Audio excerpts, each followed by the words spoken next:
మన ప్రభువును ప్రియరక్షకుడైన యేసుక్రీస్తు నామమునికే మహిమ కలుగును గాక. ప్రియులారా, ఈ రోజు దేవుడు మనకిస్తున్నటువంటి చక్కని వాగ్దానం పొందుకోవడానికి ముందు మీరందరూ వీడియోని లైక్ చేయండి. ఎందుకంటే లైక్ చేయటం ద్వారా మీరు అనేక మందికి ప్రేరణ కలిగించిన వారవుతారు.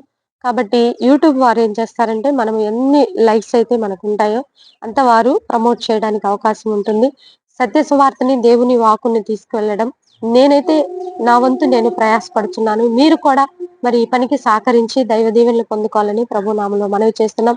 దేవుని పని మీరు చేసినట్లయితే మీ పని దేవుడు చేస్తాడు కనుక దయవించి లైక్ చేయాలని ప్రభు నామములో మనవి చేస్తే, ఈ రోజు దేవుడు మనకు అనుగ్రహిస్తున్నటువంటి చక్కని వాగ్దానము యెహోషువ గ్రంథం 1వ అధ్యాయము 3వ వచనంలో చూద్దాం. చూడండి. మోషేతో నేను మోషేతో చెప్పినట్లు మీరు అడుగుపెట్టు ప్రతి స్థలమును మీకిచ్చుచున్నాను. దేవుడు మోషేతో చెప్పాడండి. ఏమని చెప్పాడంటే, నేను వాగ్దాన భూమిని అనగా ప్రామిస్ ల్యాండ్ ని అనగా కానానుకి నీ యొక్క సంతానాన్ని మొత్తాన్ని నేను చేరుస్తాను. ఈ యొక్క ఐగుప్తులో బానిసలుగా ఉన్నటువంటి ఇశ్రాయేలు ప్రజలందరినీ చేరుస్తాను అని మోషేతో వాగ్దానం చేశాడు. మోషే మరణించిన తర్వాత ఇక నాయకుడు ఎవరు? యెహోషువ మాత్రమే.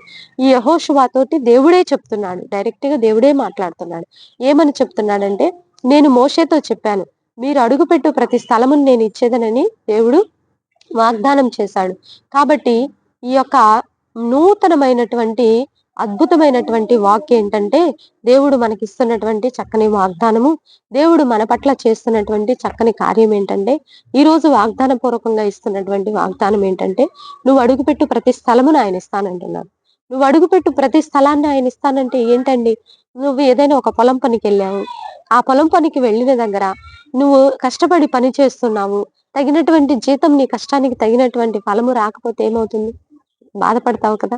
అందుకే దేవుడు అంటున్నాడు, నువ్వు నువ్వు ఎక్కడ అడుగు పెడితే ఆ కష్టానికి ఆ ఫలము ఖచ్చితంగా ఉంటుంది. ఒక రైతు పంట వేశాడు. ఆ పంట మధ్యలోనే వేస్ట్ అయిపోతే ఏమవుతుంది?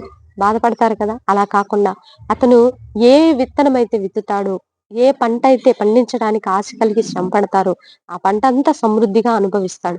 నువ్వు ఉద్యోగం చేస్తున్న దగ్గర నీ కష్టానికి వచ్చినటువంటి ఫలమంతా నువ్వు అనుభవిస్తావు. ఆ స్థలమంతా నీవు ఆశీర్వాదకరంగా మారతావు. వెళ్తాం, ఉద్యోగం చేస్తారే కానీ మనశ్శాంతి ఉండదు, నెమ్మది ఉండదు. తోటి ఉద్యోగస్తులతోటి సరి అయినటువంటి యొక్క కమ్యూనికేషన్ ఉండదు. ఒకరికొకరికి పొసగదు. ఒకటే కొట్లాటలు, గొడవలు, తగాదలు. ఆ సంస్థ అంతా కూడా ఆ వ్యవస్థ అంతా కూడా డిస్టర్బెన్స్డ్ గా ఉంటుంది. అలా ఉండదు. నీ పట్ల నీవు ఎక్కడైతే ఉంటావో ఆ యొక్క ప్రతి స్థలమును ఆయన నెమ్మదితోటి, శాంతితోటి నింపబోతున్నాడు. నువ్వు ఎక్కడ అడుగు పెడితే అక్కడ దైవ సన్నిధిని నువ్వు మోసుకెళ్తావు. కాబట్టి నువ్వు అడుగుపెట్టు ప్రతి స్థలమును ఆయన నీకు ఇస్తానంటున్నావు. నువ్వు ఎక్కడ అడుగు పెడితే అక్కడ ఆశీర్వాదం, నెమ్మది, శాంతి, సమాధానం, నీ యొక్క ఆశీర్వాదముతో నింపబడినటువంటి ప్రతి దీవెన నువ్వు చూస్తావని దేవుడు ఈ రోజు ఇస్తున్నటువంటి చక్కని వాగ్దానం రిసీవ్ చేసుకోవాలని ప్రభు నామములో మనవి చేస్తూ చిన్న ప్రార్థన చేసుకుందాం. ప్రార్థన. పరిశుద్ధుడా, మహాగణుడా, నువ్వు ఇచ్చినటువంటి చక్కని వాగ్దానాన్ని బట్టి నీకు వందనాలు, స్తుతులు, స్తోత్రాలయ్యా. మీ అద్భుతమైనటువంటి వాక్కును మాకు ఇచ్చారు. నువ్వు అడుగుపెట్టు ప్రతి స్థలము నేను నీకు ఇస్తానని చెప్పినావు ప్రభువా. అందుని బట్టి నీకు వందనాలయ్యా. యెహోషువకు ఇచ్చిన వాగ్దానం ఈ రోజు మా జీవితాల్లో కూడా మీరు నెరవేర్చబోతున్నందుకు నీకు వందనాలు ప్రభువా. అది భూఫలమైన, అయా తండ్రి, గర్భఫలమైన, అది ఆర్థిక పరమైన, వ్యక్తిగతమైన, ఆరోగ్యపరమైన ప్రతిదీ కూడా మాకు స్వాధీనం చేయబోతున్నందుకు వందనాలయ్యా. భారతదేశాన్ని దీవించండి, తెలుగు రాష్ట్రాలను దీవించండి, యవ్వన బిడ్డలకు మారు మనసు రక్షణ దయచేయండి, విడిపోయిన కుటుంబాలను కట్టండి, అక్రమ సంపాదన నుంచి ప్రజలకు విడుదల కలుగును గాక. అయ్యా, ఎవరెవరైతే భార్యాభర్తల మధ్య సరి అయినటువంటి సఖ్యత లేక అక్రమమైనటువంటి పరిస్థితుల్లో ఉన్నారో అటు బిడ్డలందరికీ విడుదల ప్రకటిస్తున్నాం. ఇటు దెయ్యాలని బంధిస్తున్నాం అమ్మయ్య.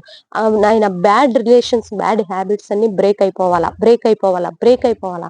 యేసు నామంలో ఈ నూతన సంవత్సరంలోనికి ప్రవేశించబోతుండగా ఈ కార్యాలన్నీ మేము చూడబోతున్నందుకు నీకు వందనాలు ప్రభువా. నువ్వు అద్భుతకరుడు, ఆశ్చర్యకరుడు, ఆలోచనకర్తవి, నిత్యుడగు తండ్రివి, సమాధానాధిపతివి, నీవేదైనా చేయగలిగిన దేవుడు, కథ మొత్తం మార్చగలిగిన దేవుడు అయ్యా. అద్భుతం చేయబోతున్నందుకు వందనాలయ్యా. ఈ రోజు బర్త్డే, వెడ్డింగ్ డే జరుపుకునే బిడ్డలందరినీ మీరు దీవించి ఆశీర్వదించండి. మా కుటుంబాన్ని కూడా జ్ఞాపకంలో ఉంచుకోమని యేసయ్య అతి పరిశుద్ధమైన ఉన్నతమైన నామంలో అడిగి వేడుకొని పొందుకొని ఉన్నాము తండ్రి. Amen, amen. ప్రియులారా, ఈ వీడియో మీకు నచ్చినట్లయితే లైక్ చేయండి. దేవుని యొక్క మహాకృప మనందరి మీద నిండుగా ఉండను గాక. God bless you. Praise you.